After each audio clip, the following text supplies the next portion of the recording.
92.7 big FM पर मैं हूँ मधुरिमा निगम और आप सुन रहे हैं कुछ पन्ने जिंदगी के। मेरे आज के पहले मेहमान शब्दों के गुरु जावेद अख्तर। जावेद जी, फिल्मों के गाने लिखते हुए रिस्ट्रिक्शंस बहुत हैं, सिचुएशंस, एक्टर की मांग, डायरेक्टर की सोच और आजकल तो म्यूजिक कंपनीज का इंटरफेरेंस भी रहता है।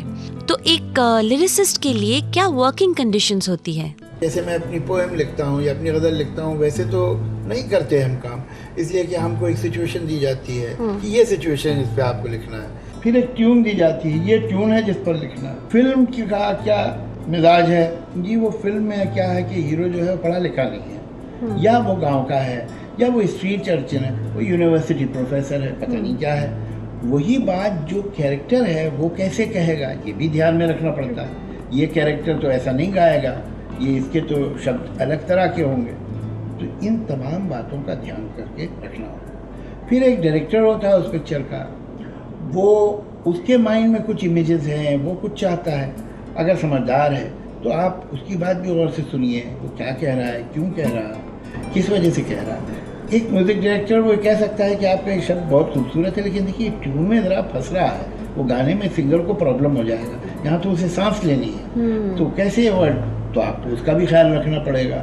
तो ये तमाम बातें जो हैं एक दूसरे की सुनने में कोई हरज नहीं है। लेकिन अगर ऐसा लगे कि कोई जो है वो इसलिए बस हर बात में टांग अड़ा रहा है कि वो समझता है कि उसका अधिकार है, उसे हक है, वो तो भाई बड़ा आदमी है और वो जो चाहे कहे और वो सब मैं जो कहूँगा वही होगा, तो फिर ऐसे लोगों से मेरा तो काम हो नहीं पाता।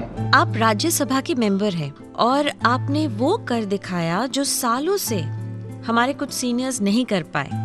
आपने copyright bill for the music industry pass करवाया। देखिए, वो एक कोई मेरा पर्सनल अचीवमेंट तो नहीं है, बहुत कम होता है कि कोई बिल दोनों हाउसेस से यूनानिमसली पास हो। तो ये जो हमारे यहाँ संगीतकार हैं, गीतकार हैं, सिंगर्स हैं, इनकी जो समस्याएं हैं और ये जिस तरह से एक्सप्लॉइट होते आए हैं, इसके खिलाफ सभी के दिल में दर्द था। और उसके बाद हमने इस बात को सरकार तक पहुंचाया, सरकार ने इस बात को समझा।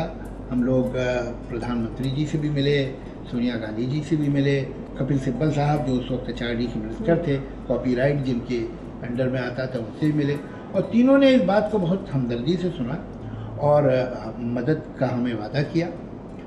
तो एक बिल बनना शुरू हुआ कि जो इस तरह का कानून लाने के लिए कि जिसमें म्यूज़िक डायरेक्टर्स, राइटर्स, सिंगर्स के अधिकार उनसे छीने ना जा सकें, उनका प्रोटेक्शन होगा। तो मैं तो कहूँगा कि हम लोगों को, तमाम कलाकारों को पूरी पार्लियामेंट का एहसान मानना चाहिए, हुकूमत का कि वो ऐसा कानून लाई, और अपोजिशन का कि उसने पूरी मदद। हमने जावेद जी की जिंदगी के बहुत सारे पन्ने पलटे, अब जानेंगे उनका एक ह्यूमरस साइड, तो सुनते रहिए। कुछ पन्ने जिंदगी के, मेरे यानी मधुरिमा निगम के साथ सिर्फ 92.7 बिग एफएम पर गाने जो हिट थे, हिट रहेंगे।